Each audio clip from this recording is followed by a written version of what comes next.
Hello, and welcome back to the Average Joe Sports Show. This is your host, Braden Good, and we are again joined by my dad, Mark Good. And it's a day out, it's a day after the Super Bowl happened, but we're going to talk about the Super Bowl tonight because it's one of the biggest stories in the news still about how Tom Brady got his 7th Super Bowl ring, which is more than any other franchise has rings in total. So he has more rings than any other franchise just by himself, which is pretty insane when you think about it, going 7 for 10 in Super Bowls. And the fact they did it without Bill Belichick. Do you think that this sort of how do you think this? Do you think this shows that it was Brady was the architect of Belichick's success, or that Belichick was still the architect of Brady's success? No, it's not just Brady. They don't win those games just because Brady's there, and they didn't lose them because he was there either. The better team won the game. The more balanced team won the game. Kansas City couldn't run the ball effectively, and Tampa Bay did, and then Kansas City itself imploded with all their penalties and keeping drives alive and the turnovers. They got smacked down by a team that was just better than they were. And Brady's great. No taking anything away from Brady, but if he doesn't have a running game and if he doesn't have an offensive line that protects him, they don't win that game. If he was playing quarterback for Kansas City's offensive line, that probably would have been a different. You switch the quarterbacks and the same team wins. Yeah. So yeah, I definitely think that having, 3 of your starting offensive linemen having to go down with injury, not able to play, I think that's definitely going to cripple your offensive line, as you saw. Tom Brady or Patrick Mahomes got pressured a lot, through 2 interceptions. Mm-hmm. He got sacked, I think it was 3 times. So, he definitely got worked on defense. His defense, his offense didn't help him out much, and the Patriots, the Buccaneers defense was phenomenal and shutting him down. One of them, because he's one of the best quarterbacks in the game. Just like the things he can do with his arms, his legs, he's like the whole package what you want in the quarterback. So the fact that they were able to shut him down is pretty impressive. Yeah, they gave him some things when they said, you're not going to beat us with Tyreek Hill. You might beat us with somebody else, but that's not going to beat us. We're not going to give up big plays. Yeah. Yeah, and I definitely think of that sort of thing. Because if you look at Tom Brady's stats for the game, it wasn't great. 21 for 29, 201 yards, and 3 touchdowns. 3 touchdowns is pretty good. It's efficient. Yeah. It's efficient, and that's what he does. What was I didn't see what Mahomes... So Mahomes was 26 of 49 for 270 yards, yeah. No touchdowns and 2 interceptions. Yeah, it's the turnovers, and turnovers are basically a result of pressure. He was having to throw balls when he threw a few passes that he probably shouldn't have thrown. But he's made things happen before, and so. He's in that I can make this, it'll work anyway. And this time it didn't. Yeah. Well, see, so my prediction was that it would be, that was going to be a close game. I thought it was going to be 27-24. The Buccaneers would win. So, I was right in that regard. But I didn't know that the Buccaneers were pretty much going to blow out the Chiefs. I don't know if anybody saw that coming. I think everybody, all the sports reviews and everything I heard about before the game all predicted a close game. Within 3 points or a touchdown. No one predicted that they'd get outscored by over 20 points. I don't think anybody saw that coming. No, and it's just they did their defense. As much as anything, I think their defense won the game. And they kept the ball out of Mahomes' hands. Yeah, they did all the things that they had to do. They limited Kansas City's attempts. When they had the ball, they didn't give up any big plays, and they just made them work for everything, and they couldn't run the ball, and So at the end of the day, if you're only scoring field goals, you're not going to win the Super Bowl. Well, and then if you look at the Patriots at the running backs, you had Leonard Fournette with 16 carries for 89 yards and a touchdown, and Ronald Jones had 12 carries for 61 yards. So overall, you're looking at a total of 28 yards or 28 carries. So, I mean, when you look at Brady only attempted one more pass than they attempted a running play. So, I mean, it was a pretty even game plan, but there was a lot of success from the ground game because they were able to get those guys open and get them in the open field and get them, eat that clock away, which is what you have to do against Patrick Mahomes, because he's one of those guys where it's almost like the Warriors, like he can score points on you in a hurry.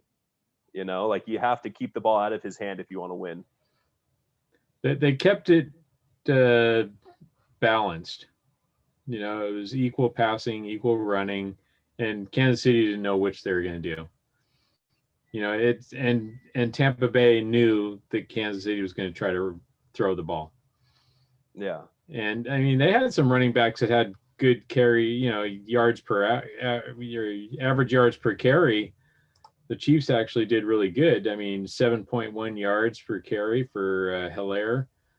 Yeah. Mahomes was over 6 yards a carry, but some of that is him under duress. Then you got having to carry the ball, or like a big chunk play, where they get their yards in one chunk and then they don't really do too much. Yeah. Kelsey had a good game, but Tampa Bay that was their game plan. We'll let Kelsey get 10 yards a catch, but you're not going to give up the long 40-yard touchdowns. You're not going to have 4-play drives for touchdowns. You're going to make them work for every single yard they get. And then the penalties. I think Kansas City with like 11 penalties, and you don't win games if you're like giving away first downs like that. I mean, yeah, they stopped them. How many times did they stop them on third downs or whatever? And then, there's a holding penalty. First down. It just keeps that drive alive. So, I mean, they just got outplayed. And defensively, they had no answers for the versatility of Tampa Bay. Tampa Bay could do whatever they wanted. Well, and I think a huge part of that, like run, ammo pass. Well, I think one of the biggest parts of the reason why their passing was ineffective is because you had 3 pretty much brand new starters on the offensive line. I mean, that's going to be tough to get, especially when you have a front, especially when you look at the Buccaneers. I mean, they had a pretty impressive front line of people that could get after the quarterback. You have Pierre Paul and Ndamukong Suh, and like you have a bunch of these guys, and Vita Vea, who are a bunch of big guys on that offensive line that can get to the quarterback if you give them the chance. And having 3 brand new starters. And Devin White. Yeah. Devin White is a stud, man. That guy was all over the field, making things happen, running down running backs downfield. It's like, they had no answer for that in the middle. But yeah, I mean, hey, their offensive line was out, or at least half of it, and that definitely hurts them. I mean, no question. That was, Tampa Bay only had to rush 4 so they could drop everybody into coverage. And even with a 4-man rush, they were still just all over Mahomes. He had no time to throw. Yeah, so I guess he was making some amazing throws a couple of times, but. Well, so I was actually listening to another sport. It's tough when you're. Yeah, well, so what I was listening to a sports show earlier, and they was talking about how the Buccaneers are pretty much running in cover 2 the entire time, which apparently if you're going to get, in order to stop, which is good against the passing game, and in order to stop them playing cover 2, you got to get the running game going. Can't get that running game going, then they can just have that safety sitting back there just ready to get your guys over the top.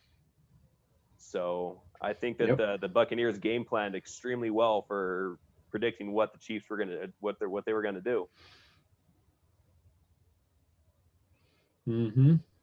Definitely. I mean, they did exactly what they set out to do.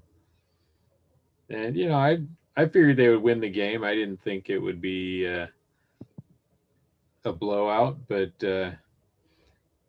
Brady Brady is good. I mean, there's no question. Yeah. And part of his good is the efficiency and understanding, oh, they're trying to take this away from me, so we're going to go do this instead. And then as soon as they cheat in to take that away, well, okay, you're going to take that away. We're going to do this now. He's been around too long. You can't confuse him with your defensive schemes and stuff. He knows what you're going to do before you do. Well, the guy's 43 years old and been playing for over 20 years. I mean, you would, you better believe that he's going to be able to get after you and just, Yeah. I mean, and I don't know if I don't want to say anything bad against Coach Belichick, because I think he was a pretty good coach, but I think that seeing Tom Brady go to the Buccaneers, who have sucked for the last several years, and bring them to a Super Bowl. I mean, they couldn't get there with Jameis Winston last year. And then you look at the Patriots this year, and Tom Brady leaves, and they're not even in the playoff hunt anymore. They were a terrible team. And then you look at Belichick's record. But you look at Belichick's record before he got Tom Brady as a quarterback, it wasn't great. So after Tom Brady leaves, but part of it is just that roster construction.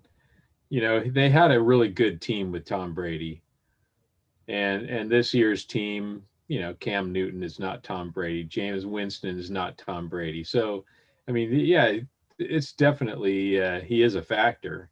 I mean, you can't discount his value, but you know, if he was, like I said, if he was having to play behind Kansas City's offensive line in that Super Bowl game, he's not as athletic as Mahomes. He would have been sacked 7 or 8 times instead of 3. Yeah. And you know, it would have been the opposite scenario. I mean, you know, if Mahomes has Fournette and Jones to hand the ball off to, and that offensive line protecting and run blocking, it's a totally different game. So, well, and then I'm glad to see that that Ronald Jones has gotten his footing in the league. I mean, he's a USC boy, so I know you like your USC running backs. So. I know. I'm glad to see him doing well and staying. I mean, his problem at USC was injuries, and you know, when he's healthy, he's really good. But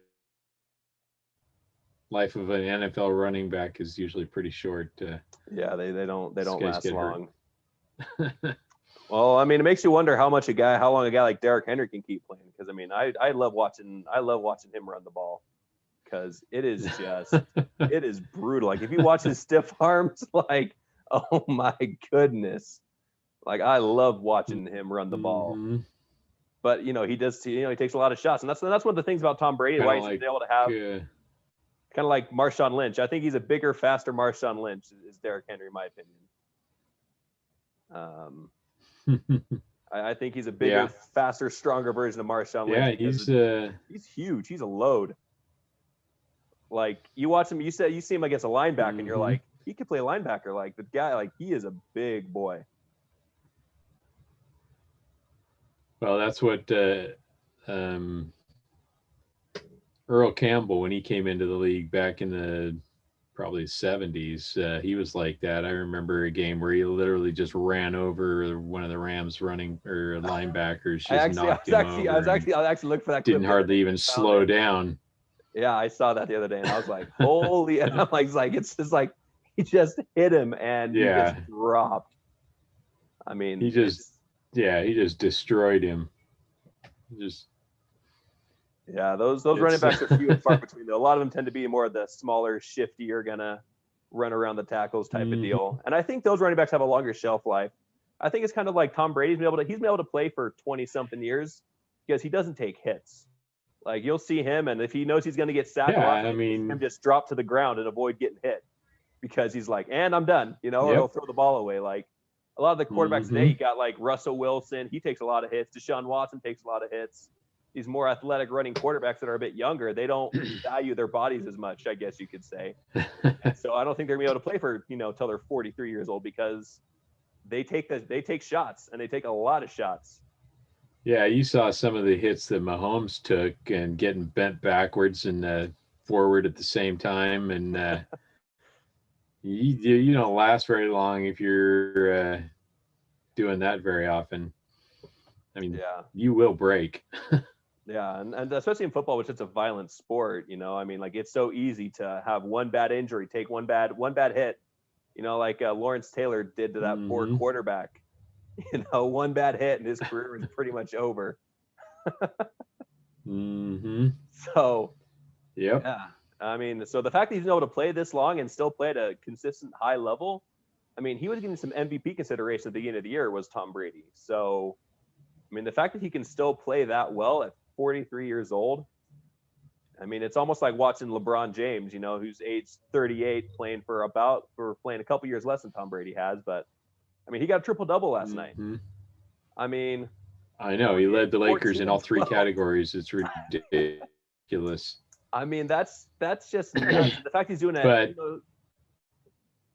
he's been 18 years in the league. He's 34, I think, right now. Like he's getting up there in age, and he can still dominate at a level that hmm I mean, when Kobe was that old, he wasn't doing that well. I mean, granted, he'd have a couple of Achilles injuries at that point in time that was slowing him down, but yeah, and he didn't have the ball all the time, and I mean, LeBron is good. I think he's actually gotten better since he's been with the Lakers. I think oh, his I think overall so game too. has improved because he doesn't have to do everything, and so he does everything that he needs to do. And when you have the ball, you can either pass it or score it. And shooting is higher percentage. He's not taking stupid shots like he used to. I still don't know if he's clutch time. You need a basket. There's 4 seconds left. I'd Yeah, rather have I Kobe oh, than LeBron, um, but but LeBron is good. I mean, he's won me over as a quality player since well, he's and been with the Lakers. and I'll be honest, like when I found out the Lakers were going to sign him, I was not too thrilled. I figured he was, he's already been playing for 16 years. It'd be year 17, 8 year, so year 6, and they'd be getting there. And I thought, well, we're going to be saddled with this huge albatross of a contract, and his play is going to decline, and it's not going to be a good thing. And then the first year was a bit rough with him, but then he got Anthony Davis to come, and he played, and he was in it. I mean, he was Yeah. the runner-up for MVP last year, and in my opinion, I think he should have been the MVP. I think he should have won it over Giannis because his team was, because I think he had a better year than Giannis did. But Well, I don't know if his year was better. I mean, if you're going by stats, and then all those stuff is voted on before the playoffs are over, so yeah, that's not taken into consideration. Um, but yeah, I mean, he gets knocked because he's LeBron. You're just that great, so you're not going to get any. You're not going to get my vote. Somebody else that had to work harder, which is kind of a joke. yeah, it's really unfortunate that it goes that way. That there's like voter fatigue plays a role in it. Oh, Hmm. we're tired of giving it to LeBron. We expect him to be this good every year, so he doesn't Yeah, deserve it. and I mean, his supporting cast, having Anthony Davis there is better than Antetokounmpo's number two guy on that team. That's another thing to consider. It's like, well, when you have two of the top 5 or 6 players in the game, of course it's easier. Yeah. Well, and that's sort of the thing, if you look at, and I think that's one of the problems that the Chiefs had is that they were very top heavy. Yeah, you have, they probably had the 3 best players in the game with Tyreek Hill, Travis Kelce, and Patrick Mahomes, but then the Patriots made up the other top 15. The You know, Buck the the Buccaneers. Buccaneers. Buccaneers, yeah. I'm still not Yeah, used to Brady being on the yeah. Buccaneers there. Keep saying Patriots. The Florida Patriots. Yeah. Yeah, I mean, he got Gronkowski. Gronkowski's like, oh, Brady's coming back? Okay, I'm Yeah. in. Well, yeah, they got Antonio Brown, Gronkowski, and Brady Yeah, were all former Patriots. I know. I just love that Gronkowski's like, I don't like the way the Patriots are going. I'm going to retire. Hey, Brady, you're starting a new thing in Tampa Bay, huh? All right, I'm in. Mhm. Sign me up. Well, and Tampa Bay, I guess their defense has been getting better and better over the last few years. They needed an upgraded offense. So yeah, you bring in Brady and Gronkowski, that upgrades your offense, and then picking up Fournette off the trash heap and then turning him into a good player. And that goes back to, I'll tell you all day long, if you have an offensive line that blocks for you, um, those guys make the running backs look good. If they open up holes for you, a lot of mediocre running backs look a lot better because they've got monster holes to run through. Now, give some credit where it's due. Yeah, that's if you don't have the offensive line, you're not going to be successful. Well, I think that's one of the unfortunate things too, is like the offensive line doesn't get nearly enough credit for what they do, for what they bring to the table. Mm-hmm. The offensive line, they're sort of like the forgotten heroes. Like none of it happens without a good offensive line, but you rarely ever hear them being mentioned as, MVP candidates or. Well, it's because they're a unit. Any one of them can't do it by themselves. It's how well they work together to open up holes and stuff. So it's a unit that has to be together. And so, you don't give one guy an MVP thing. It's a team thing. Yeah. And they know. I mean, the players, the quarterbacks and the running backs know what those guys are doing for them. Yeah. Because they know how hard it is when they're not there. Yeah, I mean, that's when you got guys that are like, oh, this is not a good player. And then all of a sudden you get him a different offensive line. Like, I mean, the Jaguars cut Leonard Fournette because they're like, well, he's not producing at a level we want him to. Mm-hmm. And they send him to Tampa Bay, and all of a sudden, whoop, there you go. Yeah. He's going to get a nice fat payday this offseason. Give a guy some holes to run through. I mean, that's been, getting a little bit off topic, but USC the last few years, they've been not a great team because their offensive line has not been great. I mean, their quarterbacks are always under pressure and they don't run the ball very well. That's all the offensive line. And I blame doesn't matter how fast your running backs are. Well. I'm not a huge fan of. Sure, I mean, there's definitely. Especially when you look at what Ed Orgeron is doing over at LSU, and you're thinking, "Dang, we could have had that." I mean, it makes you wonder. Well, he had a national championship last year, but this year they weren't very good. So, it's who knows. But I mean, I think he's a good coach. Possibly. I mean, it's not too hard to make that argument. I mean, Helton is pretty mediocre as a coach. I think he's a nice guy, but I don't think he's a phenomenal coach. Yeah, no, he's not great.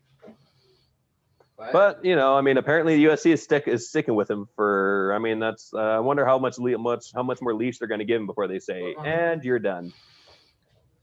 Well, it's a financial thing right now. Yeah, it's like he's under contract and they don't want to be paying two coaches. Well, hey, I mean, yes, the Rams, they don't care about contracts. They'll just say, bye, Jared Goff, for sending you off to the Detroit Lions. We'll eat $22 million. And bye. That was a bad draft to begin with. I was not high on Jared Goff coming out of Cal in the beginning, and I guess I've been proved right now. Yeah, I remember you saying that you weren't a huge fan of the Jared Goff pickup. No, especially not for number one pick. It's like he's just not that good. Yeah, they gave up so much. They're going to be hurting. I mean, it's not quite as bad as when the Lakers signed Kobe and couldn't sign any free agents for 5 years, but because they're paying him too much money. They were. I mean, it was just they put themselves in such a hole financially, and then just Kobe was a little difficult to get along with. So, they were in a bad situation, and I knew they were going to be bad for a long time, and they were bad for. I said it was going to be 5 years, and they proved me right. It was 6. 6 years, and then LeBron came to town and got AD, and everything went roses. We got ourselves a ring. Mm-hmm. So. Yep, and let's go do it again. Hey, I'm all for it. I think they got a good team this year, especially if you got LeBron putting up triple doubles every night, which he's not going to do. But Well, the fact that he can still no, do it, Anthony you're Davis like, didn't play.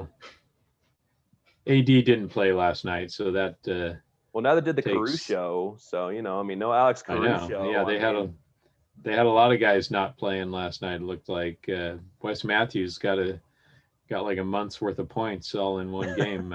I still feel like Caruso is the best player on the Lakers. Just kidding, obviously, but he's the player that gives you all he's got all the time that he's out there. He doesn't take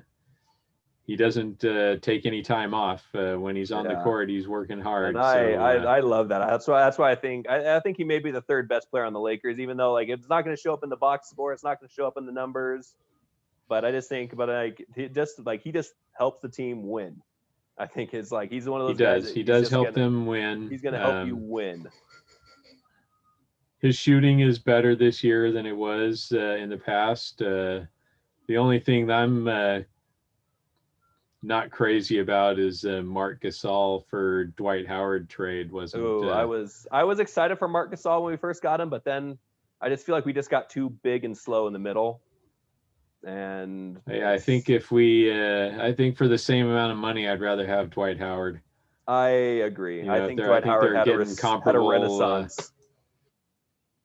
And I would not have said that when he was here before. I was definitely on the get rid of Dwight Howard immediately. And then he did us a favor and pieced out to the Rockets. So yeah, so I mean, but yeah, when he came back last year, he was a different player, and I think he's getting paid the same kind of money that Gasol is getting paid. So if I had to pick between the two, I think I'd rather have Howard. Yeah, I think the same. And unfortunately, I think what the Lakers were thinking is that they'd improve their playmaking with Marc Gasol on the court, but I don't know. I mean, and I don't want to say Rob Pelinka didn't do his homework on Marc Gasol and didn't know what he was getting himself into, because I think he's been a very good GM thus far. He's been doing a really good job of building the team. But yeah, he's made some really good maneuvers over the last few years. But I think he definitely might have dropped the ball a little bit with letting Dwight Howard walk and taking Marc Gasol instead. So yeah, I mean it probably doesn't make that much of a difference in the long run. Who knows? Yeah, we'll see. Yeah, hopefully we'll get number. I'm looking forward to number 18 this year. Hopefully, Utah is the surprise team at this point. I guess they're knocking down 3-pointers like no other team has ever done. So, wow, that's yeah. But we all know that they're Golden State Warriors. But we all know that their kryptonite is the Lakers in the playoffs. So I'm not too worried about them. Well, yeah, I'm not worried about them. It's a little early to get worried about anything, but if the Lakers keep having to play overtime games against mediocre competition, that's not a good sign. Yeah. Well, I'm just thinking of back in the good old days with Shaq and Kobe, and they'd go up against the Utah Jazz in the playoffs, and they would just beat them down, and they could not get past the Lakers. So I'm like, we're their kryptonite. Yeah, well, it started back in the Magic and Kareem days, and Stockton and Malone couldn't get past the Lakers. Yeah. See, so even back then, I mean, you get two great players on one team. It's been their entire. Jazz can't touch them. Yeah, it'll be interesting. I mean, they are the top team in the NBA right now, so yeah, we'll see what happens. Yeah, it's still early, but it's exciting. Hey, more good teams.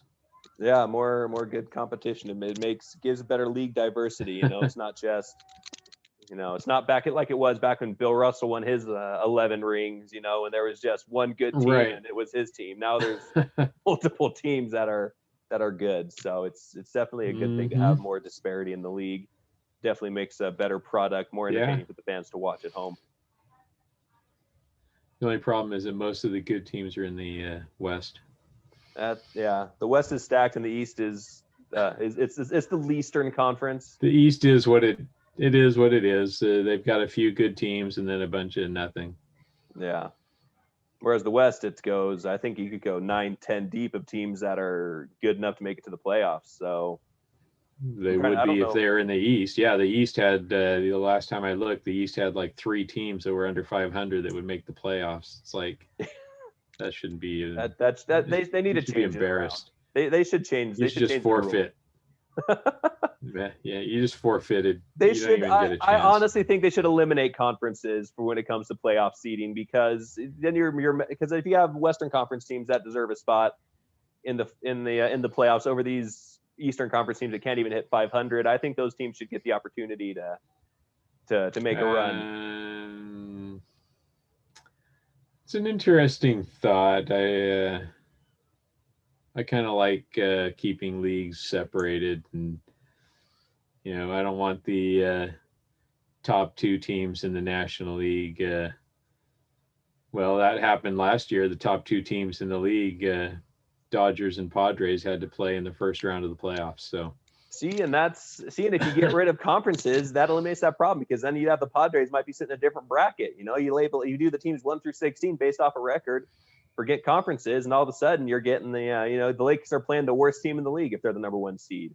You get rid of these top matchups. You have the number 2, like let's say the Clippers had the number 2 seed. You could have had a finals with the Lakers and the Clippers. It's like, I think seeding everything 1 through 16 and getting rid of the conferences, I'm not opposed to it. I think it'd be a good idea. I think it would shake up the league some. I don't know. Do you never want to see the Larry O'Brien Trophy go back east ever again? Well, I mean, it would get there eventually. Eventually it's going to happen. I think you need teams. You need fan bases to be spread out. And so if you have the Lakers and the Clippers playing in the finals every year, that means that 90% of the country doesn't care. And that's not good. And this year true. This year Roger Goodell had his dream matchup of the Patriots not making the playoffs, and then all the Patriots fans became Tampa Bay Buccaneers fans. So you still had the Patriots in the Super Bowl. Yeah. I'm sure that was a dream for him. Tom Brady is box office. He's going to draw a crowd. And so, everyone and all the Patriots fans that were loyal to the Patriots, and now they're like, oh, we'll follow Tom Brady. There's a lot of fans out there that don't follow a team, but they're like, I like this player and I'm going to stick with this player. And if they go, I go. So. Yeah. Who knows? Maybe he can win again next year, and we'll have a repeat champion for the first time in forever. Yeah, that'd be. The last team that did it was the Patriots, I think, with Tom Brady. So I wouldn't put it past him. I know. Yeah, it's definite possibility. Yeah. Alrighty. Well, I think we're gonna wrap things up for the day. Thank you very much for sharing your opinions, Mark. We really appreciate. I really appreciate you coming on the show and talking with me. And we will see you guys. Always fun to talk sports. Oh, I love talking sports. That's why I came up with this idea to do this, because I'm like, you know what? Might as well just get these conversations over the air. So yep. Thank you for showing up, and we will see you guys tomorrow when I'll be dropping another video talking about another sports topic of the day. Thank you very much. Bye-bye.